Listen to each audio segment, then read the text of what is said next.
I was not in a rush to go back to politics in the Linux kernel, but as it turns out with the new code of conduct, there has been a fight back from the Linux community, so I'm going to talk about that in this video. So what we had was the old code of conflict was removed, where it is that your code was judged on a technical basis and that we should be excellent to each other. And what we have instead is a drive to make a more welcoming experience for contributors and maintainers, and making it a harassment-free experience for everyone, regardless of age, body size, disability, ethnicity, sex characteristics, gender identity and expression, level of experience, education, socio-economic status, nationality, personal appearance, race, religion or sexual identity and orientation, and examples of behaviour that creates a positive environment using welcoming and inclusive language, being respectful to differing viewpoints and experiences, showing empathy towards other community members. So yes, we've gone on from judging things from a technical level to welcoming everyone. Great. I have seen people mentioning about moving towards different projects. If you're considering FreeBSD, check out their code of conduct. Yeah, that's pretty much what we're seeing in Linux. And the other option being forking. Well, forking isn't really an ideal option because we are reliant on hardware chipset manufacturers providing drivers into the Linux kernel. And unless you get a huge move towards a different kernel, they're just going to focus their efforts on what is the most popular, or at least third most popular, which will be Linux. Now I think the way forward is to stand up to bullies. This particular person, Coraline Ada, created the Covenant Code of Conduct, on which the Linux Code of Conduct is based on. And she is laughing about the fact that there is going to be a mass exodus from Linux now it has been infiltrated by social justice warriors, as well as boasting about a number of projects that have adopted the Code of Conduct, and also stating, but it doesn't change the fact that we have won and you have lost. So the average user, the average developer, you have lost. I was reading this article from lulz.com. It's not a site I'm familiar with, but I will show you some of the sources they have cited.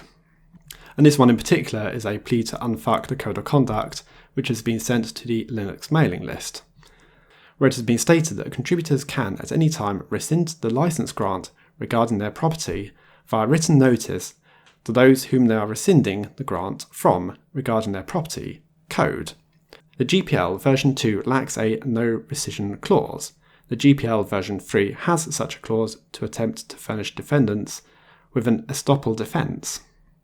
The Linux kernel is licensed under version 2. When the defendants ignore the rescission and continue using the plaintiff's code, the plaintiff can sue under the copyright statute. Banned contributors should do this, so forcing the removal of their code if they have been booted out the Linux community. Now it does make things interesting, and I was looking at this article from Eric S. Raymond, who has been a huge driving force in the open source community. I'll focus on a particular paragraph. First, let me confirm this threat has teeth. I researched the relevant law when I was founding the open source initiative. In the US, there is case law confirming that reputational losses relating to the conversion of rights of a contributor to a GPL-led project are judiciable in law. I do not know case law outside the US, but in countries observing the Berne Convention, without the US's opt-out of the moral rights clause, that clause probably gives objectors an even stronger case. And now to look at the article from Lulz. So Linux developers threaten to pull kill switch. And I've mentioned some of the article which has been cited. If the threat is put into action, ramifications could include large parts of the internet being left vulnerable to exploits, and companies around the world might even inherit bundles of unwanted legal liabilities. Controversy: activists from the feminist and LGBT+ communities have been trying to force the Linux project to join the Contributor Covenant since at least 2015. The Contributor Covenant is an agreement to implement a special code of conduct aimed at changing the predominantly white, straight, and male face of programming.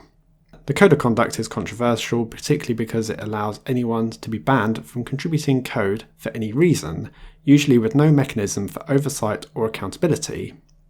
No sooner was the code of conduct implemented than the witch hunt started. Sage Sharp, who describes thyself as diversity and inclusion consultant, targeted Google's Theo So with accusations of being a rape apologist. One Linux Foundation Technical Advisory Board member who did not sign off on the patch is Ted So, who is a rape apologist. And many Twitter users pointed out the apparent irony, and that this harassment is actually a breach of the Code of Conduct. But that'll be the standard for a social justice warrior. One rule for thee, another rule for me.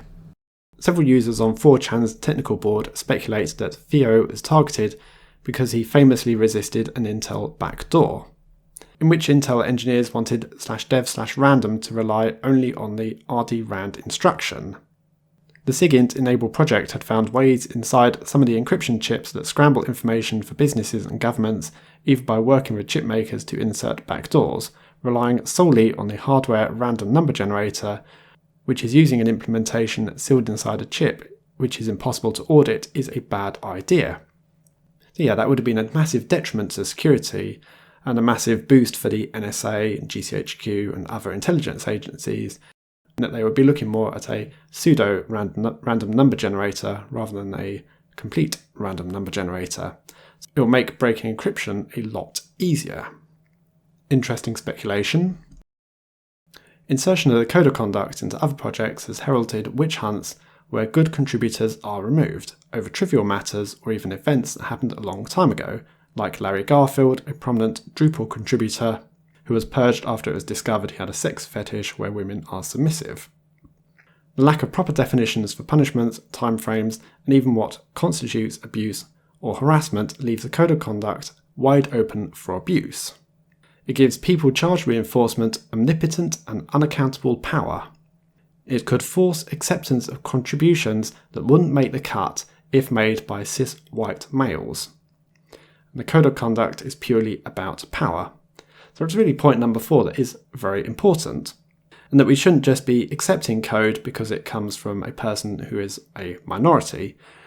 We should be accepting code on its technical basis, regardless of the person who made the code. So could the code of conduct be a future detriment to Linux? Well, perhaps, maybe time will tell. The code rescission can't affect devices already in use.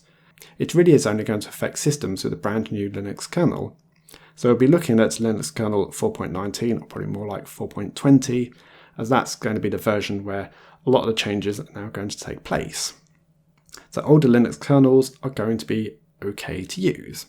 We'll have to see what the future brings for Linux, but it does look like there may be a way to fight back against the social justice warriors. Well, thanks for watching. I'll see you all later.